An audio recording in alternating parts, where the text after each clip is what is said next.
this moment, it is my pleasure to introduce our next keynote speaker, King County Councilmember Teresa Mosqueda.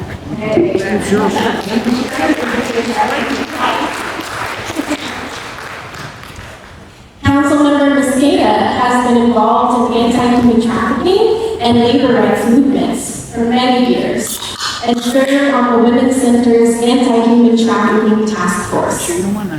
Throughout her career, she has also acted as a staunch supporter and tireless advocate for just standards of labor and workplaces, immigrant rights, and equitable health care for all. I will direct you to the biography section of our program for a more in-depth overview of her work. Dr. Sutapa Basu would also like to extend a deep and personal thank you to Councilmember Mosqueda for securing funding for this conference.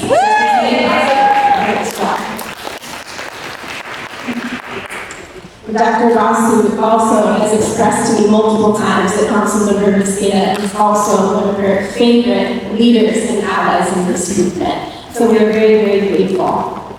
And please join me now in welcoming Councilmember Teresa Mosqueda.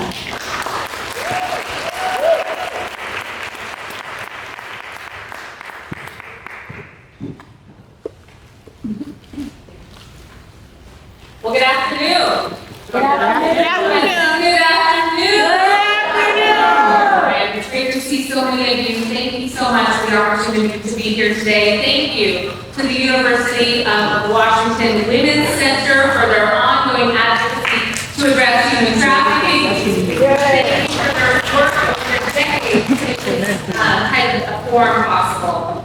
I want to thank you all for the opportunity to engage in this conversation, for all of those who have gathered here today and for the work that you do on a daily basis. First, thanks to the staff and the volunteers, the team that made this conference possible. As you can see that we're there later. Thank you to all of you who are here to help make sure that labor trafficking specifically is remembered at the forefront of our collective minds as we think about solutions to addressing people trafficking. And thank you for this time that you have taken out of your busy schedule to make sure that we collectively find, strategize, and advance solutions to address the push and pull factors that lead to human trafficking. And most importantly, thank you for your collective commitment to take action after this conference to combat human trafficking. I'm Teresa Mosqueda, now a King County Council member. Thank you to our King County representatives in the audience here today. From District 8, which represents everywhere from Capitol Hill to Vashon Island, from downtown Seattle and the CID to Burien and Tukwila, from South Park and Soto to West Seattle. I represent one of the most diverse districts in King County and now have the privilege of having a title of the first Latina to ever be elected to King County. This is the first time King County has had more than one person of color along my colleagues on council, along with Councilmember Jorge Barron, who was elected as the first Latino on King County Council. We joined Councilmember Zavala and they have now 3 people of color. All right. 9 persons. All right.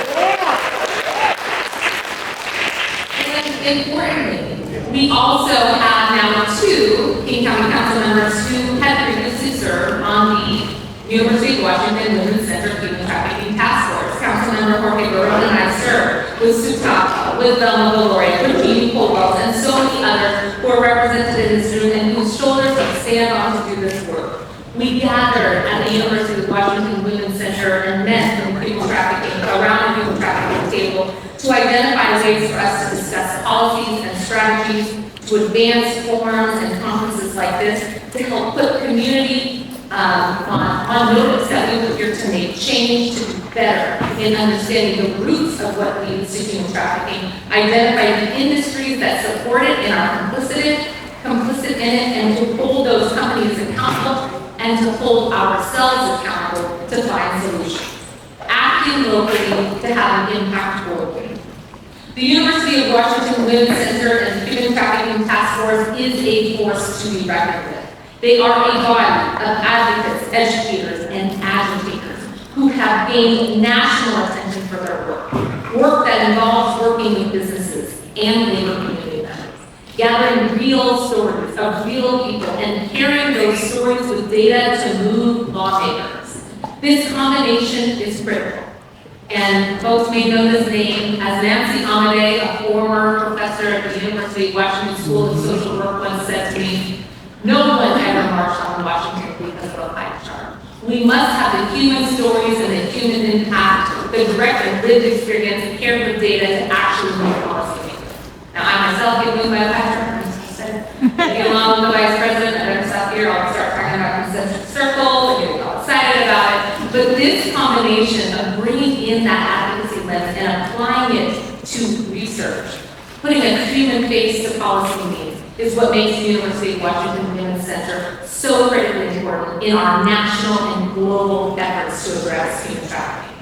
They do the work, they bring in the experts, because the individual workers have experienced the crises of human trafficking, and they create forums and conferences like this so that we can walk away better informed, more inspired, and more motivated to eradicate human trafficking.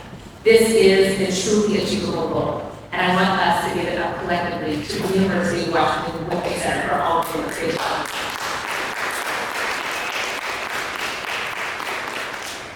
Now, recognizing that the Trafficking Victims Protection Act of 2000 defines human trafficking within two pillars. 2001 defines human trafficking in both two pillars, both sexual trafficking and labor trafficking.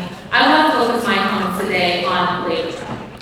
And most of you are probably familiar with this. You're part of this conference and you've been discussing it over the last 2 hours. But often we hear about human trafficking in the context of sex work, which is very important for us to make sure that all workers, including sex workers, have the right to dignity, self-determination, and liberation of all of their aspects of work. But we often don't think about other types of labor trafficking. The International Labor Organization notes that 9 out of 10 reported human trafficking victims are actually labor trafficking victims. Workers who are forced to do work, often paid under the table and not with their vote. It is critical for us to think about those 9 out of 10 workers who are labor trafficking victims.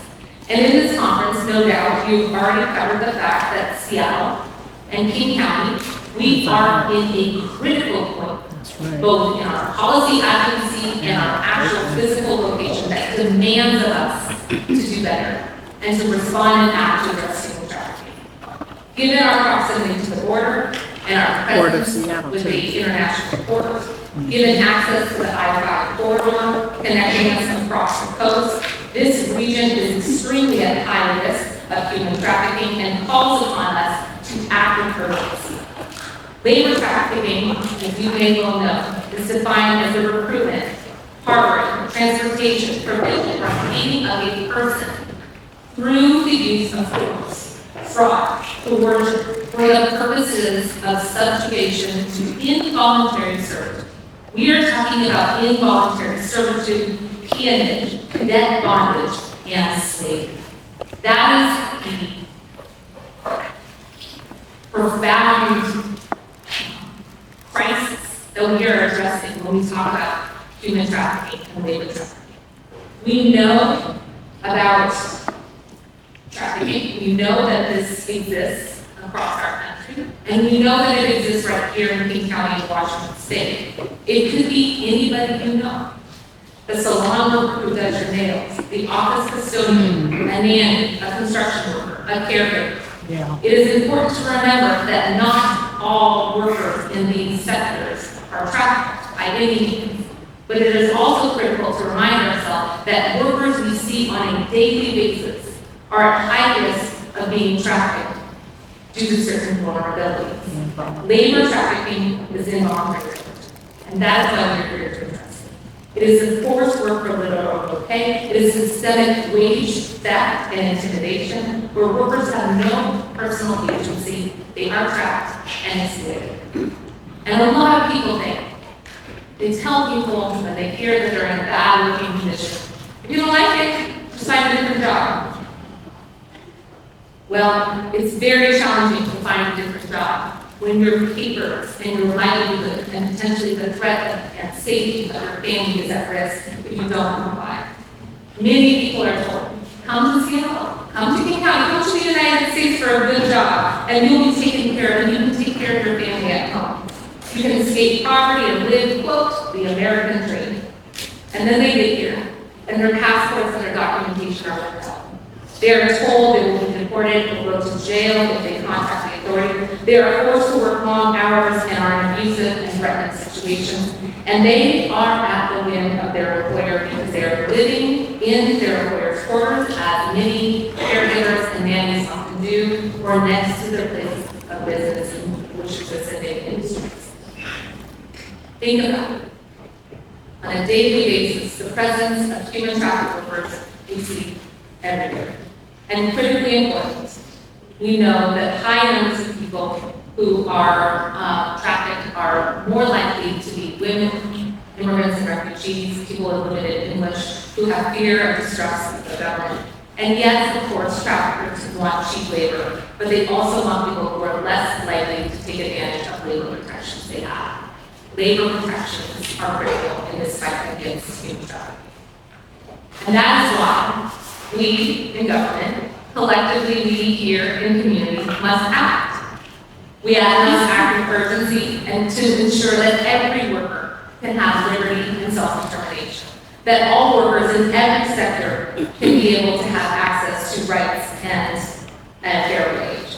We can do this through public policy and changing the law. We can do this through procurement requirements that reward contracts only to those who do not have labor violations.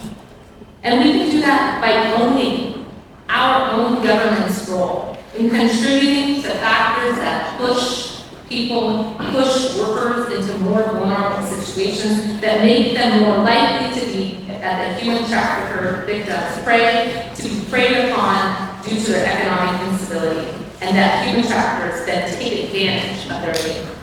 We have a responsibility.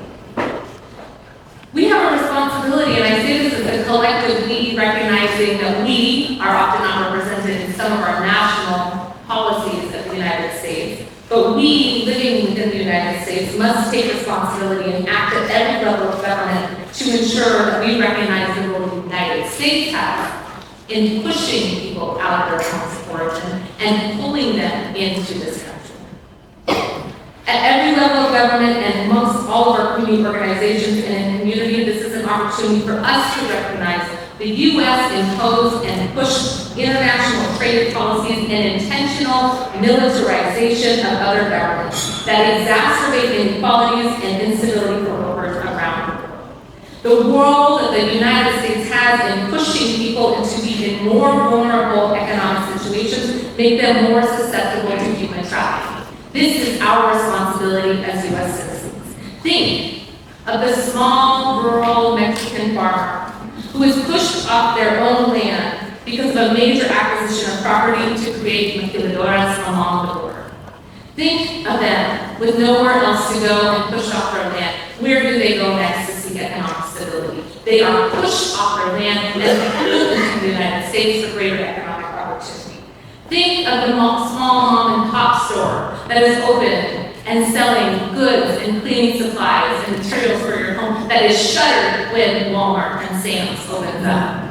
Shuttered when these international corporations come in under the name of neoliberal free trade opportunities. Think of the workers who are left without a job when the public utilities and healthcare systems and education, which was previously publicly owned, is forced to be privatized under the name of neoliberal free trade to ensure that more private entities have access to that quote-unquote good. To favor private companies having the quote right to have opportunity to own and be in competition on something that should be a public good is wrong. That includes access to water, education, and health systems. And the impact on the inability to receive access to fair and free education, healthcare, and water leads to further economic instability and the decreased quality of life. These are the impacts that we have a responsibility in owning as a country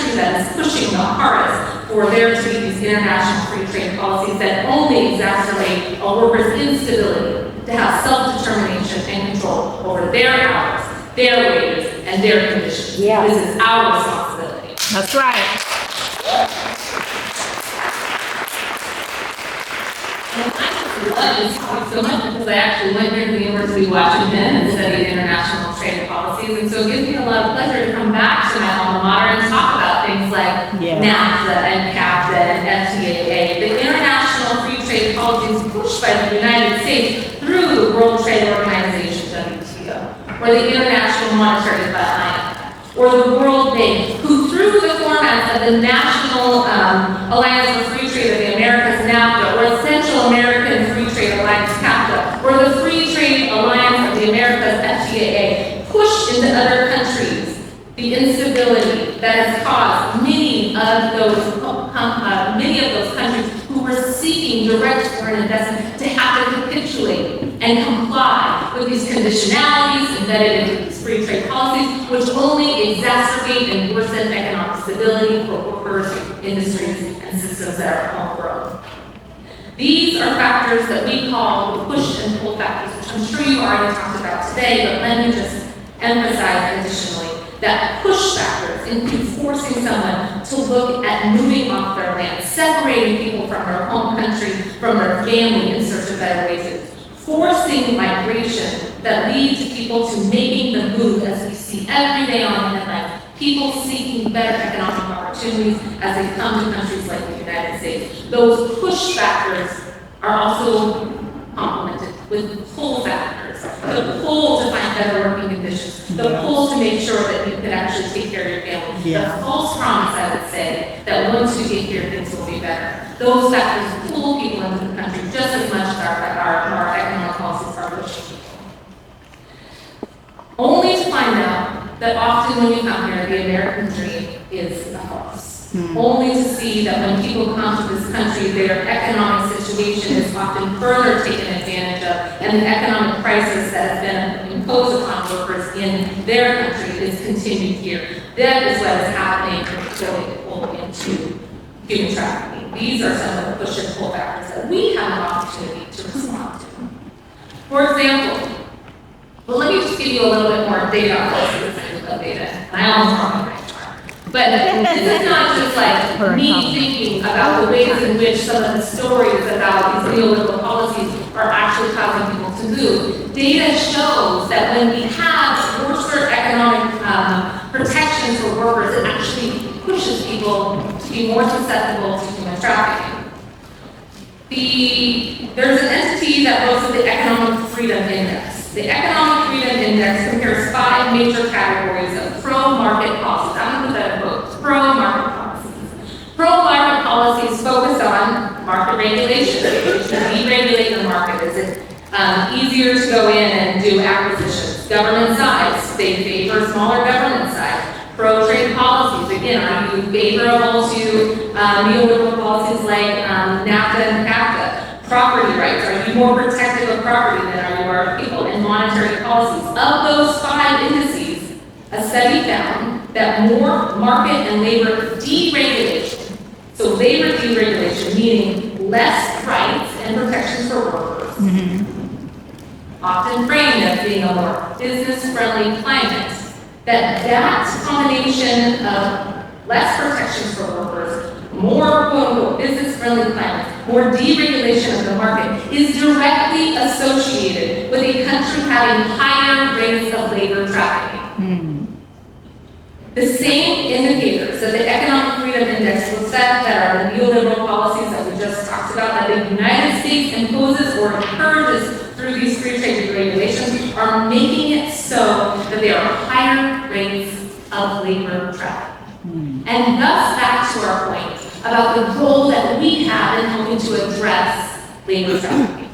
We can take this data and say to our national and state and local leaders that we must do more to ensure more labor protections and market regulations if we are committed to addressing human trafficking and labor trafficking. In fact, to further underscore this, data shows that the predicted probability of labor trafficking increases by over 200% for countries who have the highest rates of deregulation. That is the facts. And again, we must bring these facts and illuminate them with the stories about how we can improve labor protections for everyone. The economic and labor regulatory environment has the strongest and most consistent impact on labor trafficking, and yet these are the policies that are still lifted up by those in power, actively exported and demanded of countries in response to the desperate need for direct foreign investment, struggling and under-resourced countries. Further eroding instability in other countries is the perpetuation of war and violence. According to the Stockholm International Peace Research Institute, the United States remains the world's largest arms exporter, responsible for 42% of international arms sales over the last 5 years. And that is an increase from the previous 5 years, where the United States was still the largest arms exporter in those previous 5 years. This is our government. These are our dollars, our tax dollars. Exports of weapons, exports of neoliberal trade policies being imposed on others that are being done with our money and in our name. Now, I believe we can and we should protest the export of weapons of war around the world. Yes. I believe that we can and should protest the imposition of trade policies that pit worker against worker, decimate environmental protections, and privatize public services. We can plan. I believe we can and must respond better to immigrants and refugees who are seeking asylum and support right here in King County and in our country. And we can and should protest and call out harmful rhetoric that was just shared yesterday on Fox News by one of the presidential candidates, calling for, and I quote, the largest deportation of immigrants ever seen. Because it is not only morally bankrupt, but it is devoid of understanding the role of forced migration and the role this country, the United States, has on pushing people out of their own country. But we can respond. Not only the elections that I just mentioned. Yep.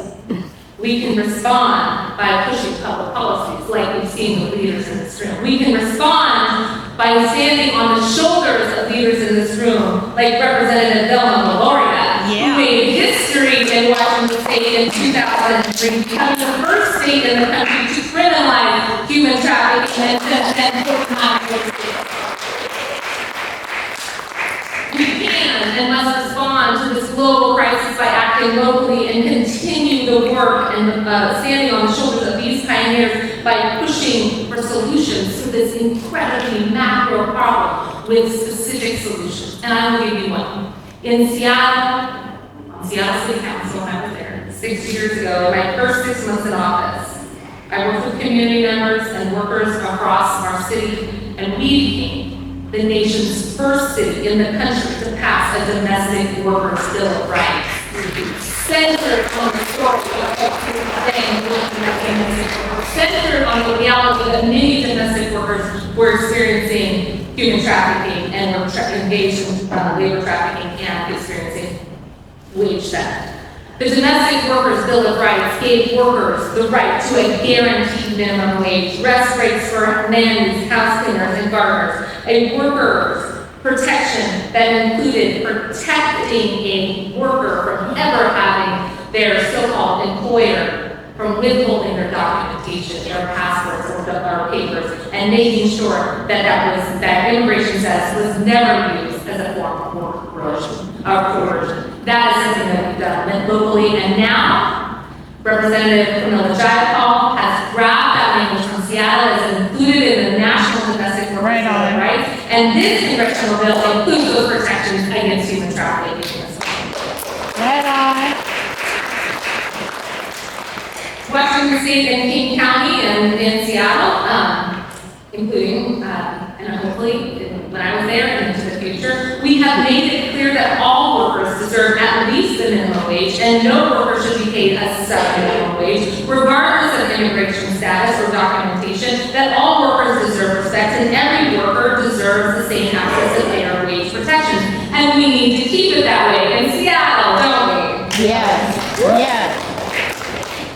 And in Seattle and on King County Council, one major way that we can work to make sure that every worker in every industry has protections is to make sure that we are creating more opportunities for workers to organize into a union. Yes. We have worked to expand access for the ability for workers to organize in traditionally non-organized sectors. I'm talking about sectors that have high numbers of immigrants and refugees, high numbers of workers of color, many people who speak English as a second language. We have worked to expand access for workers to organize in places like Lyft and Uber for our app-based drivers, delivery workers of all kinds, for domestic workers and hotel workers, protections and regulations in sectors never seen before that specifically lift up women, workers of color, immigrants and refugees, and those who are more likely to be human trafficked. And the state legislature has pursued and is looking at ethical supply chain legislation that the University of Washington's Women's Center has put on the radar to say that the supply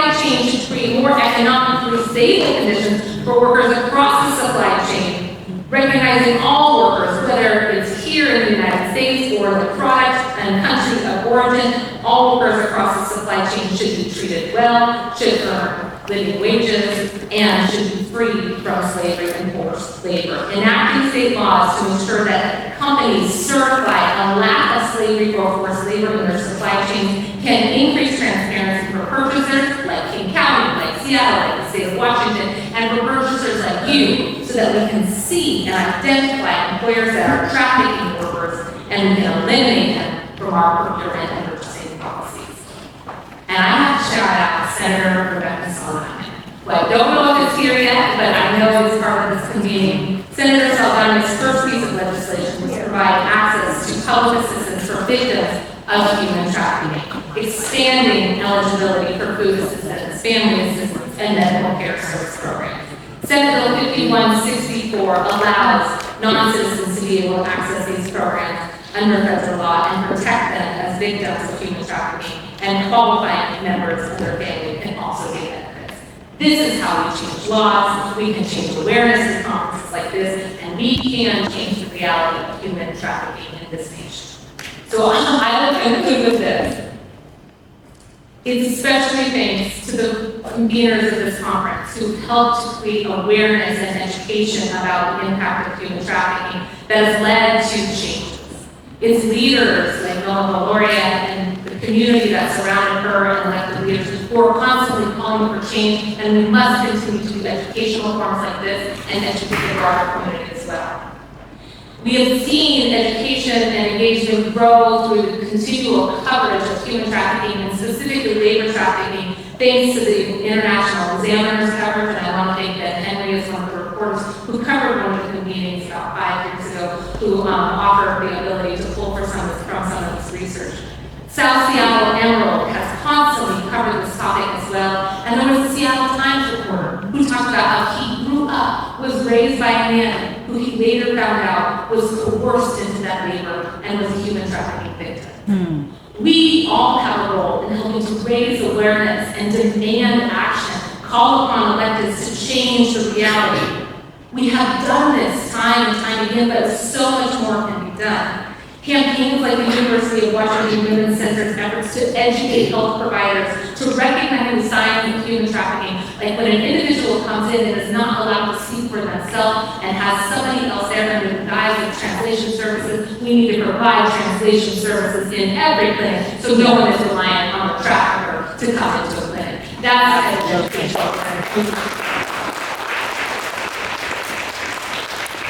Simple things like in 2021, the Port of Seattle's Human Trafficking Awareness Campaign resulted in higher call volumes to the National Human Trafficking Hotline. Actions have been taken and immediate results can be seen that we must do more. And here is where we are being called to act. The Seattle Human Rights Commission urges us, the City of Seattle and King County, to invest in 4 areas: housing, preventative education, mental health services, and outreach technology for human trafficking victims. We have a report that demands action we should be following. The Urban Institute gives us a long list of policy recommendations to improve the conditions for especially vulnerable workers. And here are just 3 of those examples.